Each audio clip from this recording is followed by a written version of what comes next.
વલસાડના ધારાસભ્ય શ્રી ભરતભાઈ પટેલ દ્વારા શ્રી ચંદ્રમૌલીશ્વર મહાદેવજી મંદિર ખાતે સ્નેહમિલન કાર્યક્રમ યોજાયો હતો।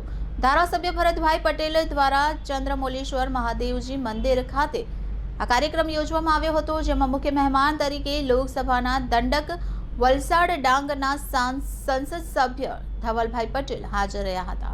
આજરોજ 179 વલસાડના વિધાનસભાના ધારાસભ્ય ભરતભાઈ પટેલે સ્નેહમિલન કાર્યક્રમ યોજ્યો। મંચસ્થ મહાનુભાવો સહિત ઉપસ્થિત મહાનુભાવોનું શાબ્દિક સ્વાગત કરી નવા વર્ષની શુભકામનાઓ પાઠવી હતી અને આવનાર સમયમાં કેન્દ્ર રાજ્ય સરકાર દ્વારા વલસાડ શહેર તાલુકામાં હાથ ધરનાર વિવિધ વિકાસના કામોની વિગતો આપી કેન્દ્ર સરકાર તેમજ ગુજરાતના મૃદુ અને મક્કમ મુખ્યમંત્રી આદરણીય શ્રી ભૂપેન્દ્રભાઈ પટેલ, નાણાં ઉર્જા પેટ્રોકેમિકલ્સ વિભાગના કેબિનેટ મંત્રી આદરણીય શ્રી કનુભાઈ દેસાઈ, સાંસદ સભ્ય ધવલભાઈ પટેલનો વિશેષ આભાર માન્યો હતો અને આવનારી ચૂંટણીઓ માટે સંગઠનની સૂચના મુજબ કાર્ય કરવાની સૂચના આપી જરૂરી માર્ગદર્શન પૂરું પાડ્યું હતું। લોકસભાના દંડક વલસાડ ડાંગના સાંસદ સભ્ય ધવલભાઈ પટેલે સ્નેહમિલન કાર્યક્રમમાં ઉપસ્થિત તમામ કાર્યકર્તાઓને નવા વર્ષની શુભકામનાઓ પાઠવી હતી અને આવનાર સમયમાં કેન્દ્ર સરકાર રાજ્ય સરકાર દ્વારા એમના લોકસભા વિસ્તાર માટે જરૂરી તમામ વિકાસના કામો માટે યોગ્ય રજૂઆતો સંસદમાં અને રાજ્ય સરકાર સ્તરે પણ કરી હોવાની વાત કરી હતી। એમણે વિશેષ કરી ખેડૂતો, માછીમારો